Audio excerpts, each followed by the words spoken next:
And if you want to use this work, I will grant you a license to run this software for any purpose. And if that's all you want to do, then we're good. I grant you a license to do that. It's my copyrighted work. I can grant you a license to use the work how I like, and I say you can use it for whatever you want for the next 75 years after I'm dead. That's the license I grant you. And then after the copyright's up, of course, then it's free for all. Anybody can do anything with the software because it's not copyrighted anymore. Computers haven't been around that long. We haven't got to see the outcome. What happens when that happens, but maybe I'll live long enough to find out. So that's the first thing it does. And then it says, if you want to make changes to the program for your own use, that is fine. Here's the source code. And the source code comes with the program. And that's fine. And that's allowed. And the license says, I'm the copyright owner. I can do that. And it goes on and it says, if you want to give away copies of this software, this is okay. Now, a little bit of stipulations start to come in, but it's not very egregious. Basically, if you want to give away copies or even sell copies of the software, it's okay. If you want to sell copies of the software, that's fine. But when you're giving away copies or selling copies, you've got to give people the source code that I gave you. And you've got to give them this license so that they can turn around and give it. You can see how that keeps the price down now. I might be able to sell you a copy for $50,000 because you really need it, right? But if he needs it for $50,000, you've got the software and the rights to redistribute it. I could sell it to him for $50,000, but maybe you'd be willing to do it for $30,000. And now the software just got cheaper. Essentially, the price of the software is likely to diminish to the marginal cost of copying it. And with the modern internet, the marginal cost of copying software is essentially zero. It doesn't cost essentially anything to copy software from one person to another. So that is a side effect of the license. Since you can turn around and redistribute it, if I'm selling it for more than it's worth, you can turn around and undercut me a little bit, and global competitiveness will eventually drop us to the cost of zero.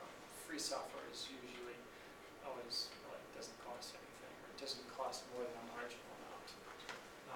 The last thing in the license then is that you can go ahead and you can make changes to my software, and that's okay. You can make changes to my software for yourself. You can make changes to the software for yourself, and I don't even care. That's fine. If you want to make and distribute changes, I'm going to put that same clause on there. You've got to give people the source code, not just to my work. You've got to give people the source code to your changes, your work, your improvements, and you've got to give them this license so that they also can study my part, your part. They can make copies, they can make improvements, and so on. And that's pretty big. And the license says, and if you don't like it, then fine. You don't have any rights because I own the copyright and that's the license. And if you don't like it and you think, you're not willing to follow it, then you don't get the license to have the software. And it's never really been tested in court. But every opinion I have read says that this is no more onerous than many other licenses that have been tested in court and have survived just fine. That the reason it's never been in court is frankly because the license is based on copyright law, which is well understood and like a rock. There's just no negotiating it. There's just no getting around it. There's no bending it. It's a rock. And so whenever somebody makes an egregious circumvention of the license, the attorneys all get together. The attorneys for the bad guy realize they're doomed, and they work something out. See, as the owner of the copyright, let's say you did something you weren't supposed to do, and you closed my software up, and you made it proprietary, and you put it in some kind of product, and you pushed it out the door, and I found out, right? Then I mean, I can make you stop doing that. That's expensive. But I'm the owner of the copyright.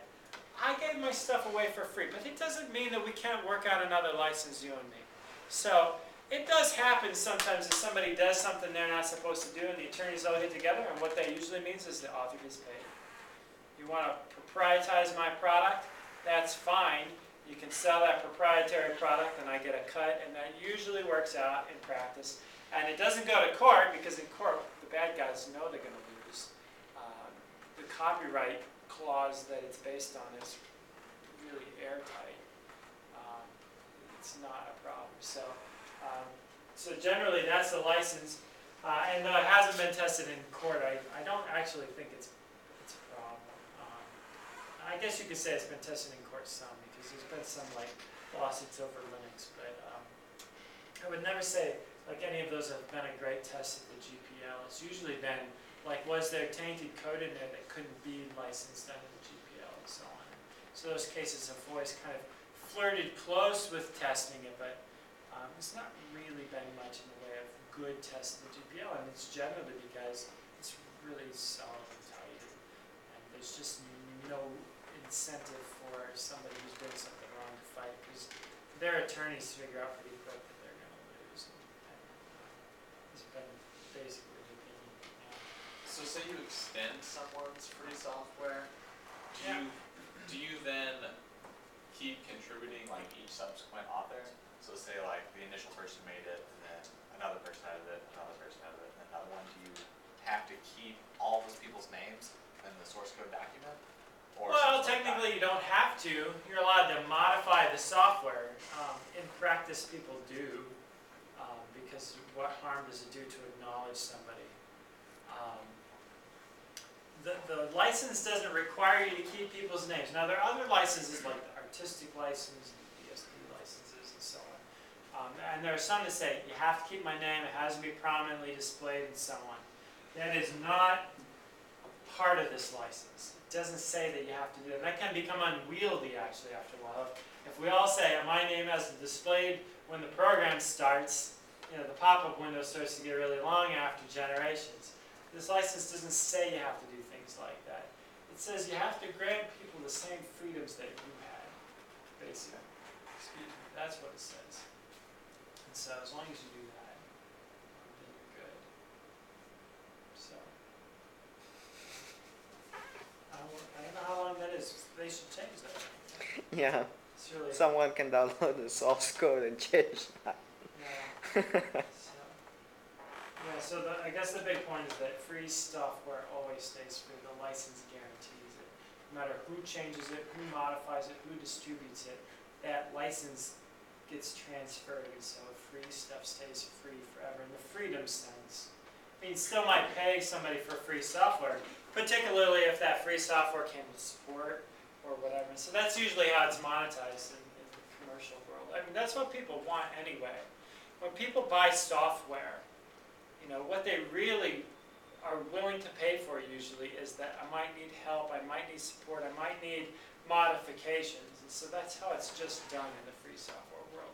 I give my software away essentially for free, and then you buy support contracts, which is true of a lot of commercial software too, for that matter. And it gives you a kind of longevity. No piece of free software is ever really dead. As long as somebody can find a use for it and has technical skill, it never really dies. Not like the printing client we used to use for print accounting here at Trimming. The company went out of business, then we were doomed. Didn't work with our new system or new printers or whatever. It was a semester we just turned the accounting off. Everybody could print as much as they want that one semester. And it's because the software was broke. And they couldn't turn it on, they couldn't get it fixed. The company went bankrupt, so then it wasn't clear who owned the software, and so on. None of that stuff really ever happens with a free software project. No matter how obscure a free software project is, if it covers something that another project doesn't do, somebody picks it up and works on it, and it continues to a little bit. If worse comes to worse, you can, if you really, really want it and desire and have the skill and so on. So I never worry about my software disappearing. It will either continue to exist, or something better will replace it that will have, good function for me. And one nice thing about there being